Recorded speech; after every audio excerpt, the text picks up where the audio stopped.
Good morning.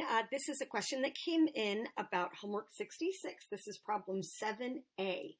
So first I'm looking at how to get to my surface area. So what I have here is I have a cube. So I have a cube. Here's my cube with a pyramid stacked on top, kind of like that. So when I'm thinking, what are my surfaces that are exposed here? I have, for my pyramid, all I have is my lateral area, so all of these triangular faces, but no base. And then here, for my cube, right, I have really 5 of those square faces. I'm just missing the top one.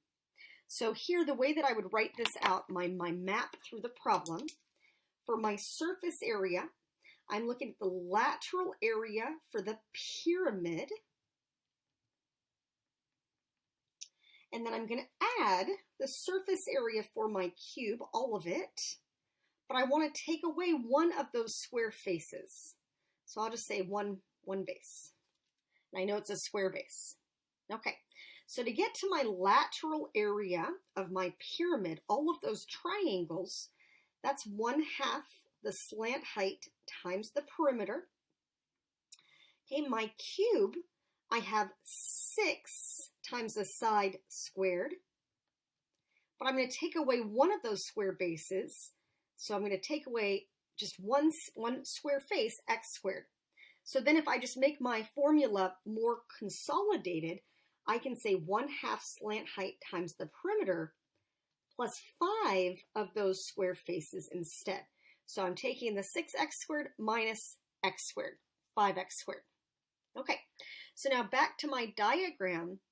I'm giving you that each side of the cube is 16, which means that right here, this is 16 also. I'm just sliding it up just to visualize it as it pertains to the pyramid. So the pyramid, if I draw in the height of it right here, and then here an apothem like that, I have a right triangle. So my apothem for a square is 1/2 of a side, so I have an 8 right here. My slant height is 10. I recognize this triangle as a multiple of a 3, 4, 5. So the height right here has to be 6. So let me just draw this out for a second. It's not to scale, but remember a 3, 4, 5, when we multiply by 2, we'd have a 6, 8, 10. So that's where we're at right now. Try to draw a little bit more to scale like that. But okay, so now I have my height, I know my apothem, I know my slant height, I know everything that I'm going to need. So when I plug in my slant height, here is 10. The perimeter of my base, I have 16 4 times, so 64. And then here for my cube, each side is 16. Okay, so 1/2 times 10 is 5. 5 times 64 is 320. And here I'm doing 5 times 16 squared. I get 1,280. So when I add those together, I get 1,600. And my units are centimeters and squared. Okay, when I do volume's always a little easier here. I'm really just adding them together. So I'm looking at my pyramid, and I'm going to add it to my cube. So my pyramid is 1/3 base area times the height, and my cube is a side to the 3rd power, because length, width, and height, they're all the same for a cube, so a side length to the 3rd power.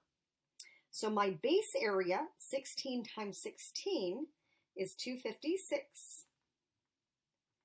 And the height of the pyramid, right there, is 6 units. Each side of the cube is 16.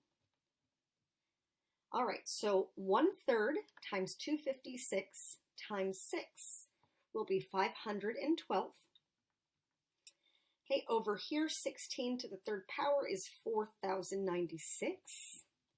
And I add them together. I get 4,608 centimeters cubed. All right, so there's surface area and volume for our composite solid. Have a good rest of your day.